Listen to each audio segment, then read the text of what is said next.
지난 학기 저는 치유상담원에서 우진성 목사님의 강의를 들었습니다. 제가 전에 이 목사님에 대해서는 소개해드린 적이 있습니다. 근데 이분이 강의 도중에 어머니 얘기를 하시는 겁니다. 이 목사님이 어렸을 때 어머님이 그 유방암 선고를 받으신 겁니다. 그 당시에는 의료보험 체계도 없었고 병원비가 너무나 비싸서 치료받을 생각도 못해서, 그리고 의사는 이제 당신은 1, 2개월밖에 남지 않았으니 삶을 정리하라고 하는 그런 청천벽력과 같은 소식을 듣게 된 겁니다. 그래서 이 어머님이 어린 자녀들을 다 불러 모아놓고 그 당시에 가장 그래도 아이들이 좋아하던 과자가 가나 초콜릿이었답니다. 그래서 그 가나 초콜릿을 앞에다 두고 나는 이제 곧 죽는다, 이렇게 얘기를 한 거예요. 그런데 너무 기가 막히니까 이 절박한 상황 가운데 하나님께 부르짖기를 시작했고, 그렇게 기도하는 가운데 갑자기 암이 흔적도 없이 사라지는 기적을 경험하게 된 겁니다. 그리고 환상 가운데 하나님을 만난 거예요. 그래서 그 전에는 컬처럴 크리스찬, 그냥 문화적으로 그냥 주일날 왔다 갔다 하는 그런 신앙인, 목사 사모였음에도 불구하고 하나님을 만난 적이 없던, 중생의 체험이 없던 신앙인에서 성령의 사람이 된 것이었습니다. 그래서 이 목사님의 부모님께서 광명시 소하동 한 건물 지하실에서 교회를 개척을 하신 겁니다. 스티로폼을 깔고 사역을 시작했다고 그래요. 이 사모님은 죄와 병에서 나를 구원해 주신 그 하나님의 은혜가 너무 감사해서 평생 주님만을 섬기겠노라 결심을 하고 그렇게 사역을 했답니다. 철야기도, 새벽 기도를 밥 먹듯이 빠지지 않고 했고요. 그분의 인생 가운데 총 170명을 전도했답니다. 좀 놀라셔야 됩니다. 그런데 이 교수님의 이 어머님이 1년 전에 하나님의 부르심을 받은 겁니다. 파킨슨 병으로 돌아가셨어요. 자꾸 넘어지셔서 보니까 그 병 진단을 받게 된 겁니다. 처음에는 이 걷기가 힘드니까 워커를 의지해서 그렇게 걸어 다니시다가 그 다음에는 휠체어 신세, 그리고 더 병약해지니까 세수하는 것도 식사하는 것도 대소변 가리는 것도 할 수가 없어서 모두 누군가의 도움을 받아야만 하는 그런 처지에 이르렀습니다. 그래서 너무나 기가 막혀서 이 사모님이, 이 우 교수님의 어머님이 아들 이 우 목사님한테 항변을 한 겁니다. 야, 그래도 내가 평생 주님만을 위해 살았다. 나는 그 귀한 주님 위해서 살면서 한눈 판 적이 없다. 그런데 어떻게 이런 일을 나에게 허락하실 수가 있냐. 게다가 내가 그 전도한 170명이 나의 이런 모습을 보면 일평생 헌신한 삶의 마지막의 열매가 이런 것을 보면 그들이 실망하고 시험에 들지 않겠냐. 복 받아서 잘 살고 노년까지 건강한 모습을 보여줘야지 어떻게 하면 좋겠냐. 그 고민을 토로하시더랍니다. 그래서 이 아들 우 목사님이 어머니에게 이렇게 말씀하셨대요. 어머니, 한경직 목사님도 치매로 돌아가셨고 조용기 목사님도 파킨슨 병으로 돌아가셨습니다. 그러니까 그때서 어머님이 그래, 참 위로가 된다, 그렇게 말씀하셨대요. 그럼 우리는 지난주에 이어서 사랑의 걸림돌에 대해서 우리가 계속 배우려고 합니다. 지난주에 우리는 어떨 때 사랑을 못하는가, 사랑의 걸림돌이 무엇인가, 서로의 다름을 인정하지 못하는 것이 걸림돌이라고 그랬습니다. 하나님께서 각 사람을 신묘막측하게 창조하셨기 때문에 그 다름을 용납할 때 우리가 서로를 사랑하게 된다. 이것이 지난주의 포인트였습니다. 그래서 지난주 설교 끝나고 나니까 한 성도님이 그러세요. 참 맛있는 설교였습니다. 근데 오늘 설교는요, 벌써 서두부터 아시겠죠? 쓰디쓴 나물과 같은 설교일 수 있고요, 질기디 질긴 고기와 같은 그런 설교일 수 있습니다. 하지만 먹기 힘들어도 반드시 여러분이 씹어 드셔야 여러분의 영혼의 피와 살이 될 줄로 믿습니다. 오늘 우리가 다룰 이 걸림돌은요, 하나님의 선하심에 대한 의심과 회의입니다. 정말 하나님이 나를 사랑하신다면, 우리 가정을 사랑하신다면 왜 나의 인생 가운데 내 자녀와 내 가정에 이런 일들을 허락하실 수가 있는가 이해가 되지 않아서 시험된 사람들, 한번 그 파워포인트를 보여주시겠습니까? 제가 그 에스베리에서 목회학 박사과정 수업 들었을 때 한 교수님이 보여주신 파워포인트입니다. 이 기독교의 그 사랑의 원리를 저 그림 한 컷으로 너무나 잘 보여주시는 건데요, 가운데 우리 성도들, 우리 자신이 있습니다. 그런데 우리가 하나님을 사랑하고 이웃을 사랑하기 위해서는, 그러니까 내 그 영혼에서 아웃플로우, 사랑이 흘러나가기 위해서는 먼저 뭐가 있어야 돼요? 인플로우, 내 안에 사랑이 들어와야 된다는 거죠. 그럼 그때 그 사랑은 누구의 사랑입니까?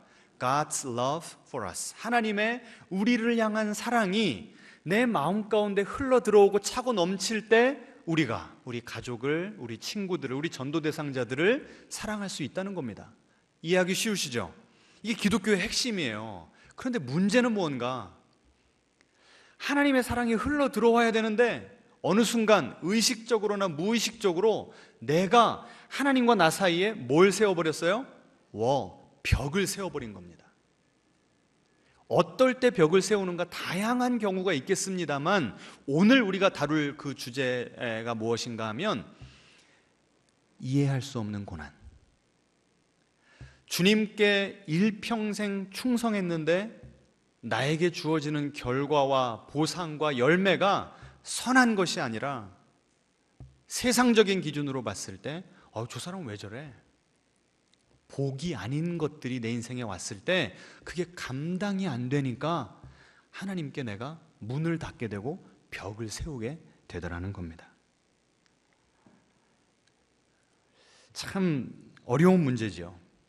잠시 있다 해결될 고난 같으면 오히려 그 짧은 고난의 시기를 지난 다음에 하나님 참 이렇게 해결해 주시네요, 이 고난을 통해 내가 이만큼 성장했습니다, 오히려 하나님에 대한 신뢰가 더 굳어지고 하나님의 그 사랑을 더 굳게 믿을 수 있을 것 같아요. 또 고난의 시기를 다 지난 다음에 이래서 하나님께서 나에게 그때 그런 어려움을 허락하셨던 거구나 이해가 되고 내 인생을 큰 그림으로 한눈에 볼 수 있게 되면 오히려 그 고난 때문에 하나님을 찬양할 수 있어요.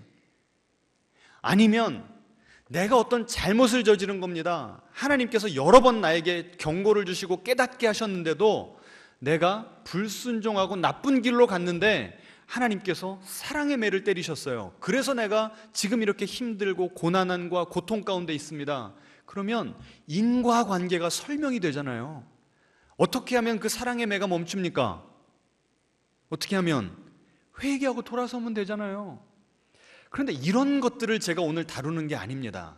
오늘 우리가 생각해 볼 그 고난이라는 것은 무엇인가 하면, 나는 그래도 내 나름대로는 최선을 다해서 하나님을 섬기는데 그런데도 하나님께서 나에게 허락하시는 아픔입니다. 잠시 있다 해결되는 아픔이 아니라 한번 이 일이 벌어지면 그 일의 결과를 내가 평생 안고 가야 되는 그런 고난이 있어요. 가장 대표적인 게 무엇이 있을까요? 사랑하는 사람을 하나님께서 갑자기 데려가시는, 그 사람은 다시 살아올 수 없잖아요. 그 사람의 부재를, 그 상실감을 나는 평생 안고 가야 되는 것이죠. 또 어떤 분들은 불치의 병, 도저히 아무리 기도를 해도 치유해 주시지 않는 그런 불치의 병을 하나님의 부르심을 받을 때까지 끌어안고 가야 되는 분들도 있습니다. 어떤 분들은 내 잘못이 아닌데도 억울하게 명예가 실추당하는 그런 일들을 당하실 때도 있어요. 아무리 해명을 해봤자 이미 실추된 명예는 돌아오기가 힘듭니다. 참 그런 그 오랜 일평생 그 결과를 안고 가야 되는 그런 고난을 당할 때는 참 하나님이 이해가 되지 않습니다. 하나님이 서운해요. 하나님, 도대체 내가 이런 고난을 겪는다고 무슨 선한 것이 일어날 수가 있습니까? 하나님 손해 아닙니까? 내가 이 모양 이 꼴로 살아가는 것이. 하나님께 여러 가지 항변도 하게 되는 겁니다. 그래서 하나님과 나 사이에 이렇게 벽이 세워지니까 원래는 하나님의 사랑이 내 속에 흘러 들어와야만 내가 그 하나님의 사랑을 흘려보낼 수가 있겠는데 뭐가 세워졌다고요? 벽이 세워지니 내 마음의 사랑이 메마를 수밖에 없는 것입니다. 제가 그래서 이 문제를 가지고 참 고민을 많이 했습니다. 그리고 이미 우리 교회에서는 이런 고난에 대한, 또 하나님에 대한 어떤 서운함이나 분노나 상처나 이런 것에 대해서 제가 과거에 설교를 많이 했어요. 그리고 솔직히 저는 이 옵션이 주어진다면 이런 성도들의 고난에 대한 설교는 이제 별로 하고 싶지 않아요. 설교를 할 필요가 없었으면 좋겠어요. 그런데 우리 가운데는 이제 막 하나님을 처음 경험해가지고 신앙이 무럭무럭 자라나는 분들이 있어요.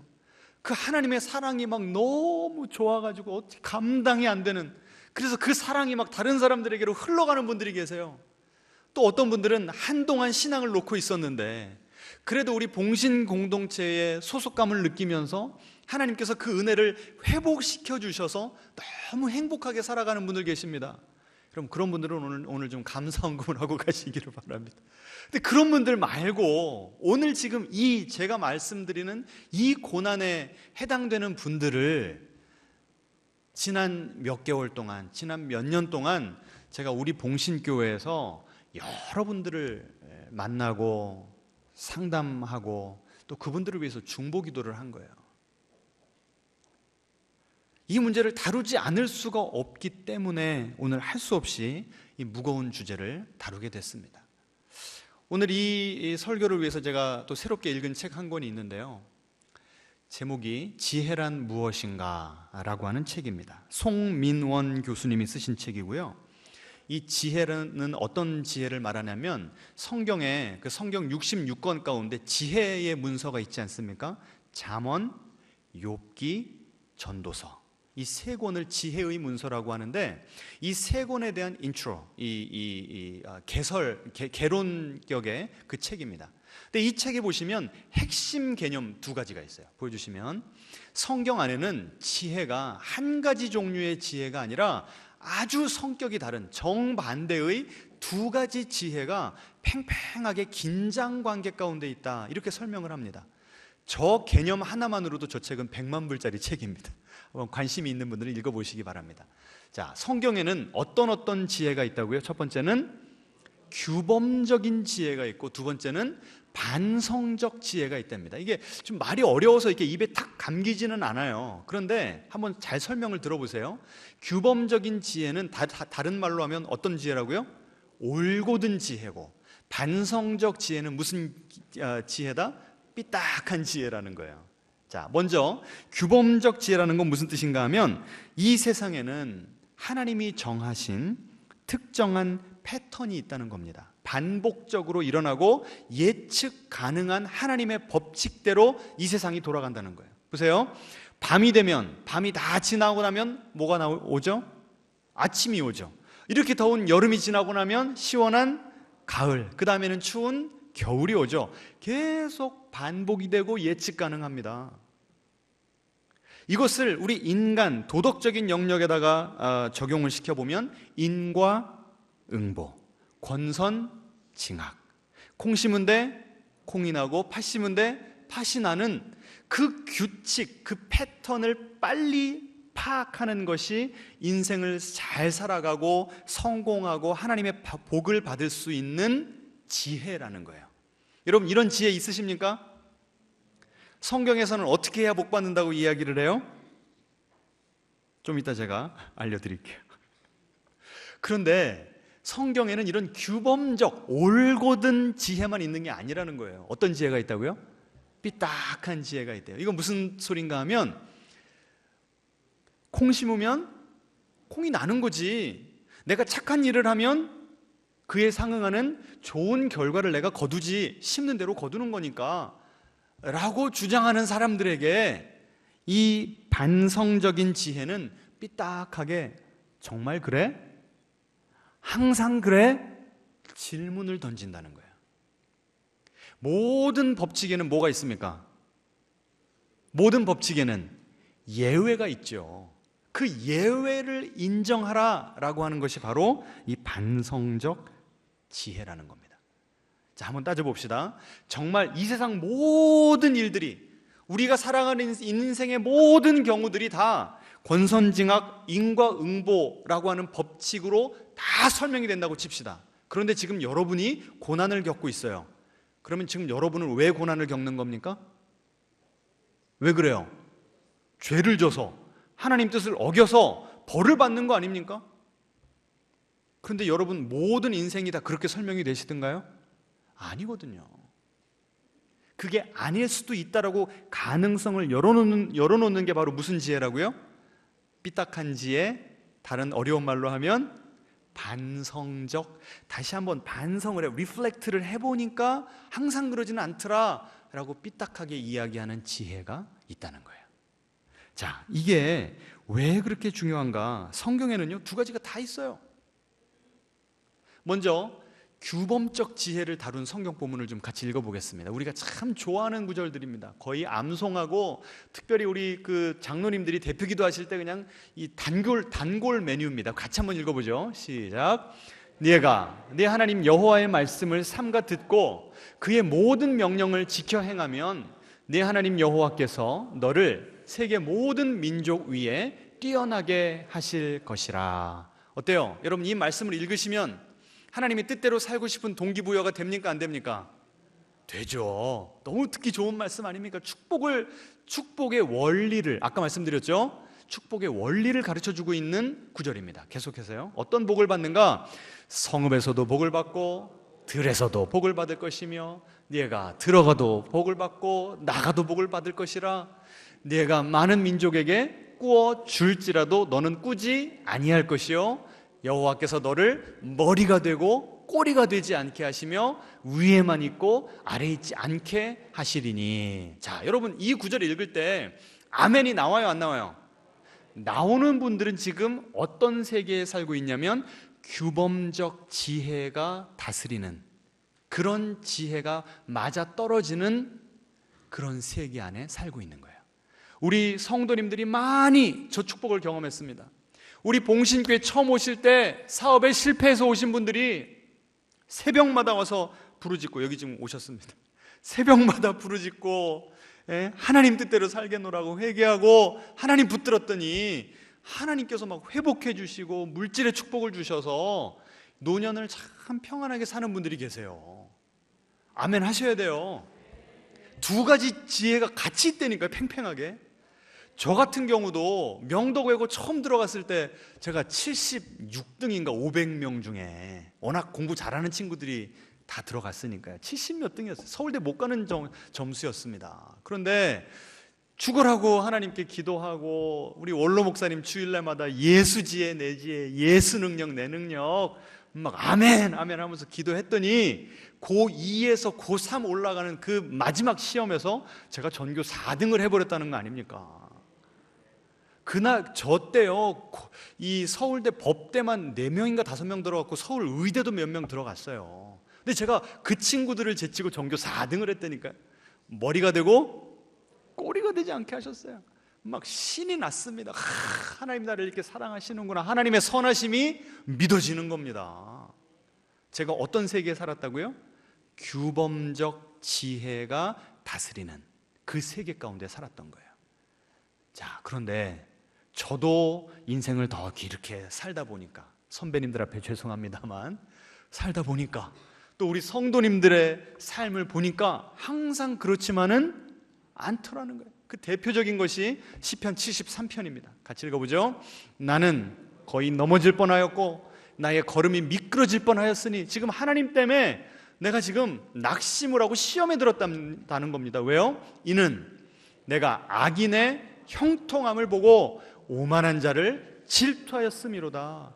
나는 하나님을 제대로 섬겼는데 오히려 내가 받아야 될, 아까 우리가 읽었던 신명기 28장의 축복을 누가 받고 있더라? 악인이 받아서 그 악인이 형통하더라는 거예요. 그 형통함의 모습이 어떤 모습인가? 그들은 죽을 때에도 파킨슨 병 걸려요? 그게 아니라 고통이 없더라는 거예요. 그 힘이 강건하며 사람들이 당하는 고난이 그들에게는 없고 사람들이 당하는 재앙도 그들에게는 없나니 이들은 악인들이라도 항상 평안하고 재물은 더욱 불어나도다. 그래서 악인의 형통을 보니까 지금 내 속이 뒤집어진다. 이걸 지금 하나님께 토해내고 있는 겁니다. 자, 이제 이 규범적 지혜와 반성적 지혜, 이제 좀 이해가 되세요? 이 둘 다가 필요한 겁니다. 아예 규범적 지혜가 없는 세상이라면 질서가 없어요. 패턴이 없어요. 그럼 그런 세상에 어떻게 살 수 있습니까? 아니, 밤이 지나면 아침이 온다는 걸 알아야 우리가 아침을 기다릴 수가 있는 거 아닙니까? 콩을 심으면 뭐가 나와야? 콩이 나와야 우리가 농사를 지을 수 있는 거 아닙니까? 규범적 지혜는 이 세상을, 이 우주를 지탱하고 있는 중요한 근본적인 원리입니다. 그런데 항상 그 원리대로만 진행되지는 않더라. 오늘 우리가 살펴볼 욥이라고 하는 인물은요, 이 규범적 세계에서 잘 살고 있다가 반성적 지혜의 세계로 내동댕이 쳐진 쫓겨난 대표적인 인물입니다. 성경에서는요, 한 인물을 소개하는 그 장면이 앞으로 펼쳐질 그 사람이 어떤 사람인가에 대해서 아주 축약적으로 잘 보여주기 때문에 그 사람의 첫 인트로, 이 개를 처음 어떻게 소개를 하는가를 잘 봐야 됩니다. 자, 욥기에서는 욥을 어떻게 소개하는가 같이 읽어보죠. 그 사람 욥은 온전하고 정직하여 하나님을 경외하며 악에서 떠난 자더라. 자, 욥을 지금 어떻게 표현을 하고 있어요? 온전하고 정직하고 하나님을 경외하고 악에서 떠났다. 이 네 가지 특징이 있습니다. 그런데 이 네 가지 특징은 어디에 나온 특징이냐면 잠언에 나온 구절들이에요. 잠언은 규범적 지혜로 가득 찬 책입니다. 그런데 욥기와 전도서는 어떤 지혜로 가득 찬 책일까요? 예? 삐딱한 지혜로. 자, 그래서 이 잠언에 보시면 욥이 얼마나 이 잠언적인 삶을 살았는가, 규범적인 지혜에 합당한 삶을 살았는가를 보여줘요. 잠언 2장 7절과 7절, 그는 하나님은 정직한 자를 위하여 완전한 지혜를 예비하시며 행실이 온전한 자에게 방패가 되시나니. 그러니까 하나님이 정직하고 온전한 사람에게 이런 축복을 주신다는 겁니다. 그 다음에요, 스스로 지혜롭게 여기지 말지어다. 여호와를 경외하며 악을 떠날지어다. 이 네 가지 특징을 지금 누가 살아내고 있었다고요? 욥. 그러니까 욥은 어떤 지혜의 세계에 살았다고요? 규범적 지혜. 그래서 어떠한 축복을 누리고 있었는가 여러분 잘 아시죠? 거부였습니다. 무슨 축복? 무슨 축복? 물질 축복. 그 다음에 자녀가 몇 명이었대요? 10명입니다. 제가 미국에 오래 살다 보니까 자녀를 많이 낳는 계층은 딱 둘밖에 없어요. 아주 못 사는 계층과 아주 잘 살면요, 자녀를 자기가 안 키우더라고요. 아예 집에 내니가 상주합니다. 그래서 다 키워줘요. 그러니까 자녀를 쑥쑥 많이 낳더라고요. 욥이 첫 번째는 무슨 축복이 있었다고요? 물질 축복. 그 다음에 물질 축복이 있으니까 뭐도 많이 났어요? 자녀도 많이 났어요. 그 다음에 그 축복을 누릴 만한 뭐도 있었습니까? 몸에 건강도 있었어요. 그럼 오늘 제가 설교할 때 여러분 이 세 가지 축복을 받아 누리시기 바랍니다. 그러면 다 아멘 하시고 좋아하실걸요. 그리고 딱 반드시 내가 너를 축복하리라 찬송 부르고 통성기도 하면 얼마나 은혜로운 설교가 되겠습니까?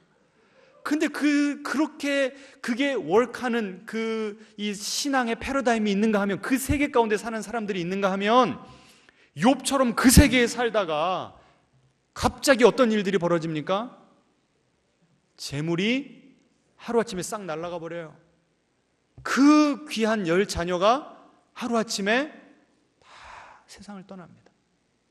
그리고 결국은 내 몸에까지 병이 와서 내가 지금까지 하나님은 내가 이렇게 규범적인 지혜대로 하나님의 말씀대로 살았더니 하나님이 내 인생에 이렇게 선하게 역사하셨습니다 라고 내보일 만한 모든 그 열매들을 다 하루아침에 무너뜨려 버리신 거예요. 여러분, 이런 일을 당하면 우리가 하나님의 선하심을 어떻게 믿어야 됩니까? 지금 이 욥은 어떤 지혜의 세계에서? 규범적 지혜의 세계에서 어떤 세계로? 반성적 세계로 지금 반성적 지혜의 세계로 내동댕이 침을 당하게 된 것이었습니다. 자, 그런데요, 그 일이 왜 어떻게 벌어졌는가? 이 욥기 1장과 2장에서는 사탄과 하나님 사이의 대화를 보여줍니다. 한번 보여주실까요? 사탄이 이렇게 말합니다. 같이 읽죠. 사탄이 여호와께 대답하여 이르되 욥이 어찌 까닭 없이 하나님을 경외하리이까? 이 까닭 없다라고 하는 히브리 단어는 무슨 뜻인가 봤더니 공짜, 무료. 지금 욥이 하나님을 왜 그렇게 잘 섬기는 거래요? 예? 하나님이 너무 좋은 것들을 주시니까 섬기는 거지, 어떻게 하나님을 공짜로 섬길 수가 있냐는 겁니다. 아까 그 송민원 그 교수님의 책에 보시면 이렇게 나와요. 하나님은 아무런 대가를 바라지 않고 인간을 사랑하십니다. 그런데 여기서 사탄은 역으로 질문합니다. 인간은 아무런 대가를 바라지 않고 하나님을 사랑할 수 있냐고. 하나님은 우리를 사랑하실 때, 야, 내가 너 하는 거 보고 내가 너 복 줄게, 사랑할게, 그러시는 분이세요? 하나님의 우리를 향한 사랑을 가리켜서 은혜라고 부릅니다. 은혜가 뭡니까? 자격 없는 자에게 아무것도 바라지 않고 공짜로 주시는 그런 하나님의 귀한 사랑, 이게 은혜 아닙니까? 하나님은 우리를 은혜로 까닭 없이 우리를 사랑해 주시는데, 지금 사단은 무엇을 물어보고 있다고요? 욥이, 그리고 우리가 하나님을 섬길 때 까닭 없이 섬길 수 있는가를 물어본다는 거예요. 그래서 그 교수님이 이렇게 썼습니다. 당신은 아무런 대가를 바라지 않고 하나님을 사랑할 수 있는가? 이 질문이 바로 욥기를 읽는 독자들에게 던지는 가장 중요한 질문입니다.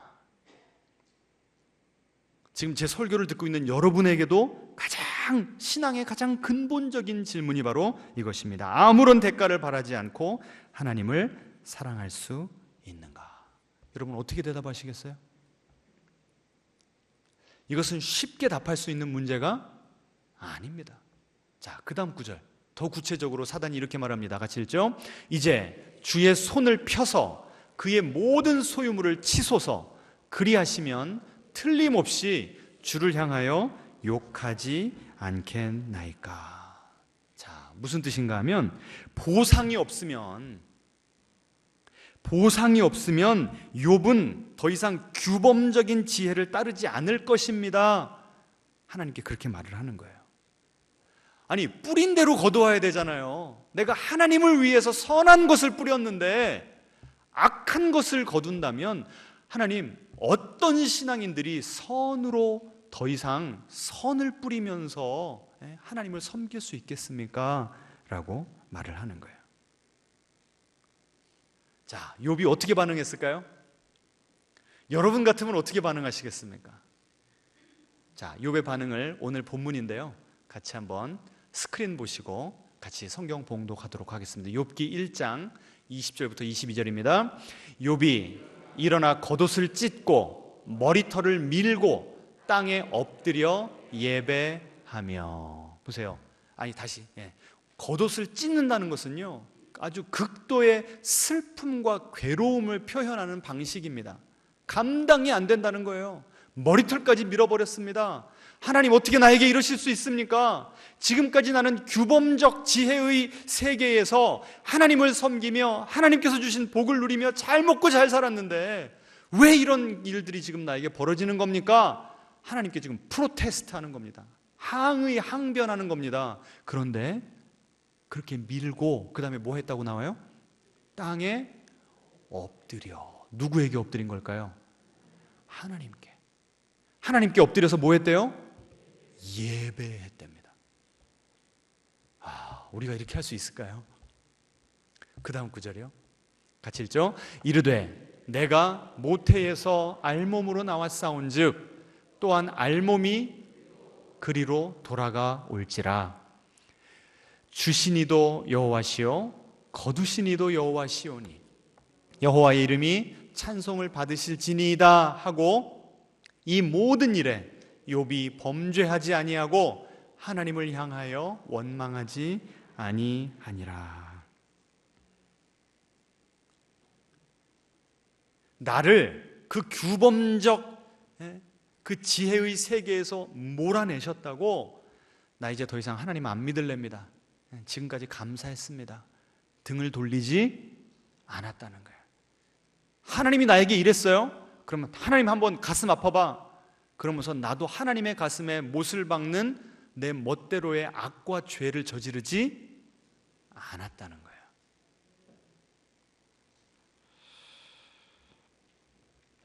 그런데요, 그 구절을 잘 한번 생각해 보세요. 주신 이도 하나님이시고 가져가신 이도 하나님이시니 그 여호와의 이름이 찬송받으실지니라. 여러분, 여기에 뭐가 드러나 있냐면 하나님에 대한 주권을 인정하는 욥의 신앙이 들어가 있습니다. 하나님의 뭘 인정한다고요? 하나님이 이 세상을 다스리신다는 거예요. 내 인생이 이해가 되고 콩 심은데 콩 나고 내가 선을 심으니까 하나님께서 축복을 주셨다라고 하는 그 세계 안에서만 하나님이 찬양을 받으시는 것이 아니라, 하나님께서 통치하시는 것이 아니라, 도대체 그 패턴이 더 이상 먹혀들지가 않고 나는 하나님께 선으로 드렸는데 하나님이 나에게 악으로 갚으시는 것과 같은 그런 상황 가운데서도 하나님은 나의 하나님이십니다. 보세요. 규범적인 지혜 안에서 내가 인정하는 하나님의 주권과 반성적 지혜 안에서 내가 인정하는 하나님의 주권, 둘 중에 어느 것이 더 클까요? 좀 어려우세요? 보세요. 규범적 지혜 안에서 하나님의 주권을 인정한다는 건 뭐냐면요, 하나님, 내가 하나님의 뜻대로 살면 하나님께서 복을 내려주십니다. 그런데 내가 하나님을 무시하고 경홀히 여기면 하나님도 저를 무시하세요. 그걸 인정하는, 그 법칙을 인정하는 것이 하나님의 다스림을 받아들이는 거예요. 그런데 반성적 이 지혜가 다스리는 세상으로 내쫓겨 오다 보니까 그게 더 이상 통용이 돼요, 안 돼요? 안 되거든요. 주신 이가 하나님이시라면 가져가신 이도 누구실 수밖에 없어요? 하나님이실 수밖에 없다. 내 뜻대로 내 예상을 벗어나더라도, 이 선함의 법칙이 어긋나더라도 하나님은 여전히 나의 하나님이십니다. 여러분, 어떤 하나님이 더 크신 하나님 같아요? 규범적 지혜 안의 하나님, 아니면 반성적 지혜의 하나님? 후자죠, 후자. 이 알 수 없는 고난을 당하면서 이 고통 가운데 지금 욥의 하나님에 대한 이해가 어떻게 된 거예요? 더 넓어지고 커진 겁니다. 앞뒤자로 인사하겠습니다. 더 크신 하나님을 경험하시기 바랍니다.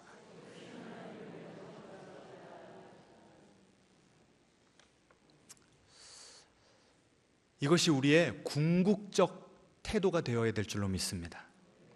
저는 욥이 처음부터 자식 다 떠나보내고 재물 다 없어지고 내 몸에 욕창이 생겼는데도 곧바로 하나님을 예배합니다, 이렇게 되었을 것 같지는 않아요.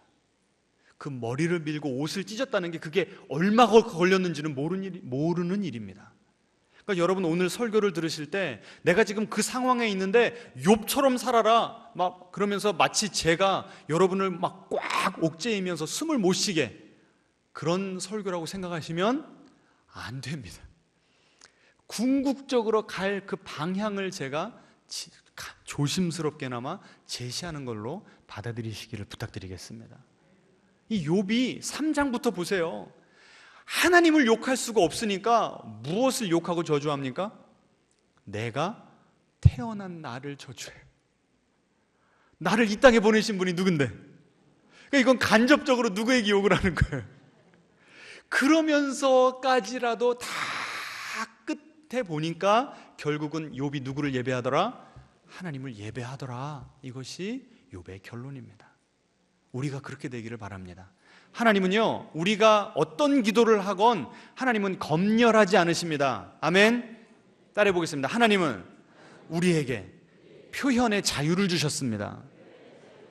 여러분, 독재 국가에서는 이게 됩니까? 안 됩니까? 안 돼요. 그런데 우리 하나님은 그걸 허용하세요. 제가 이제 여기까지 그분의 책을 읽고 나서 제 스스로 한번 생각을 해봤습니다. 하나님, 아니 주님 잘 믿는 분들을 그냥 이 규범적 지혜의 세계 가운데 그냥 내버려 두시면 되는데 왜 그들의 인생을 다 흔드시고 그들에게 주신 걸 갖다 뺐습니까? 왜 이런 걸 허락하십니까? 저도 하나님께 많은 질문을 했습니다. 씨름했어요. 근데 그 질문이요, 조금 바뀌었습니다. 왜냐하면 하나님께 왜라고 하는 질문을 던지면 하나님이 답을 주시던가요? 절대 안 주세요. 그런데 이건 던져볼 수가 있겠더라고요. 하나님이 그런 인생의 기가 막힌 고난을 허용하심으로 도대체 하나님께서 나에게, 우리에게 바라시는 것이 무엇입니까? 이렇게 질문이 바뀌더라고요. 이해가 되세요? 그러니까 더 이상 하나님께 따지는 것이 아니라 이미 일은 벌어졌잖아요. 내 인생에 지금 내가 앞으로 평생 안고 가야 될 그런 고난들이 있잖아요.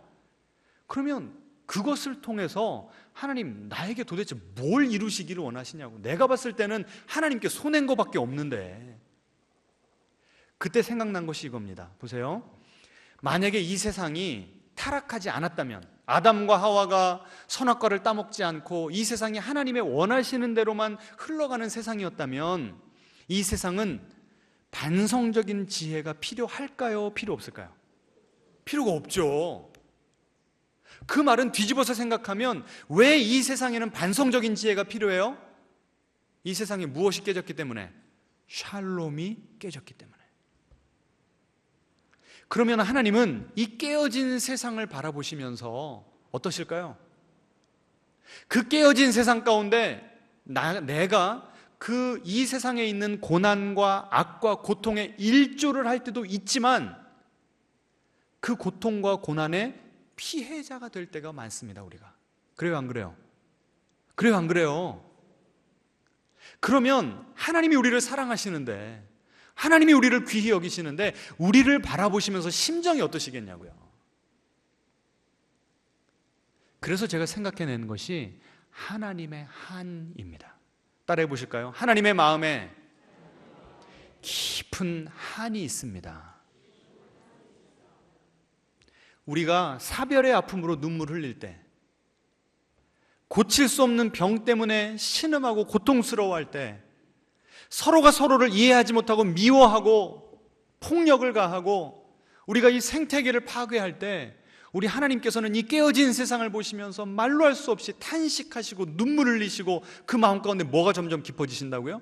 한이 깊어지세요. 한이. 그런데 그 하나님은요, 이 한을 혼자서 컨테인, 그냥 그 안에 가둬두시기가 힘드셨나 봐요. 그래서 정말 하나님이 신뢰하시는, 하나님이 사랑하시는 하나님의 자녀들에게 나는 네가 내 마음을 좀 알았으면 좋겠다, 그러시는 것 같아요. 저는 지금까지 제가 신앙생활하고 신학을 공부한 바로는 이게 제가 지금까지 모든 경우에 그런 기가 막힌 그 고난을 설명할 수는 없겠으나 저 나름대로 김정준의 신학입니다. 하나님의 마음에 뭐가 있으시다고요? 제가 거기까지 묵상하다 보니까 또 생각난 영화가 있었어요. 서편제입니다. 서편제. 여러분, 서편제 보셨어요? 아버지가 딸아이를 이 소리꾼으로 키우는 겁니다. 아이가 목소리도 좋고 잘 따라와요. 근데 이제 처녀가 되어 가는데 이 우리나라 이 창을 하려면, 노래를 부르려면 뭐가 있어야 됩니까? 한이 있어야 되는데 그 딸아이가 한이 없어. 그래서 이 아버지가 이 딸을 어떻게 해요? 한약을 먹여가지고 눈을 멀게 해요. 그 눈이 머니까 그때부터 마음 가운데 뭐가 생겨나기 시작합니까? 그래서 그 딸이 명창으로 거듭납니다. 아버지가 딸을 미워해서 그렇게 했을까요? 그래서 저는 이 규범적 지혜의 세상 가운데 사는 하나님은요, 우리를 너무 사랑하세요. 우리가 그 하나님 만나면 너무 좋습니다. 그런데 반성적 지혜가 다스리는 세상 가운데 역사하시는 하나님을 만나잖아요. 그럼 그 하나님은 서편제의 하나님이십니다.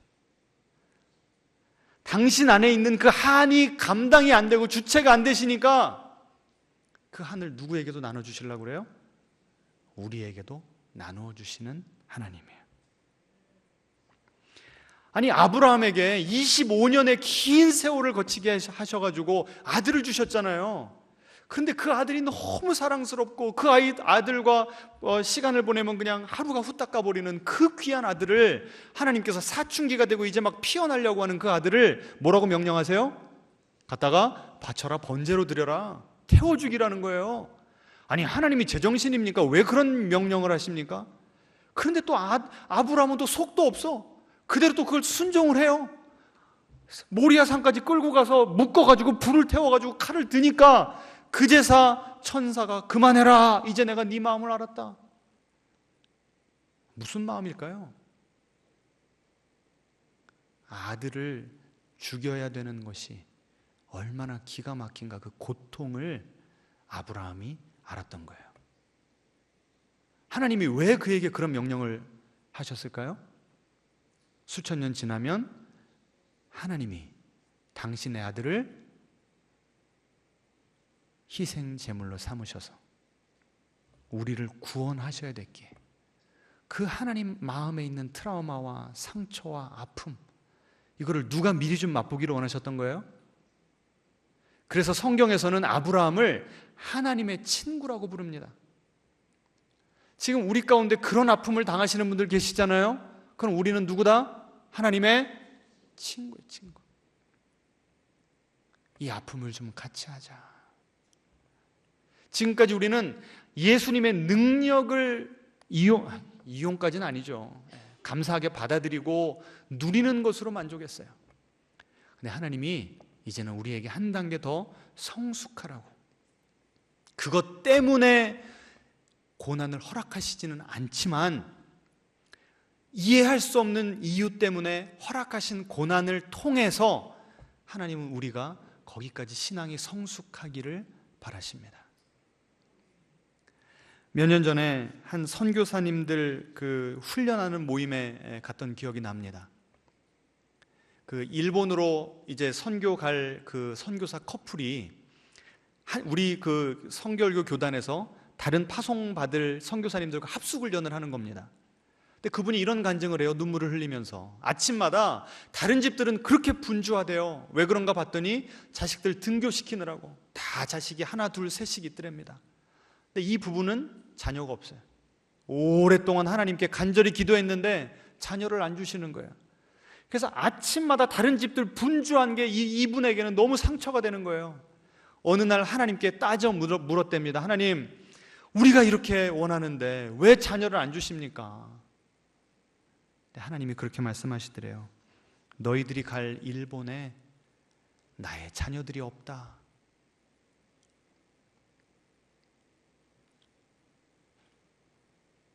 이 무자함을 통해서, 자녀를 주시지 않는 그 고통의 시간들을 통해서 하나님이 앞으로 일본에 갈 선교사님들에게 그 하나님의 한 맺힌 가슴을 보여주셨던 것입니다. 말씀을 맺도록 하겠습니다. 이해할 수 없는 고난을 만날 때 그것은 하나님의 고통을 만날 수 있는 기회입니다. 우리의 고통과 하나님의 고통이 접촉점이 되어서 우리의 마음과 하나님의 마음이 이어지게 됩니다. 우리가 이것을 받아들이지 못하면, 반성적 지혜의 세계가 있다는 것을 받아들이지 못하면 이런 이해할 수 없는 고통이 왔을 때 우리는 하나님께 벽을 쌓아버려요. 그럼 우리는 하나님으로부터 멀어질 수밖에 없습니다. 하지만 하나님께서 까닭 없이 우리를 사랑하시고 우리를 위해서 당신의 독생자를 버리셨던 것처럼 우리도 까닭 없이 주님을 사랑할 수 있다면, 우리의 고통을 통해서 이 깨어진 세상을 바라보시며 눈물을 흘리시는 그 하나님의 고통에 동참할 수 있다면, 그러면 우리는 하나님과 벽을 쌓는 것이 아니라 그 하나님의 그 진한 사랑, 그 깊은 사랑을 우리가 경험할 수 있게 될 줄로 믿습니다. 우리 함께 찬양하겠습니다.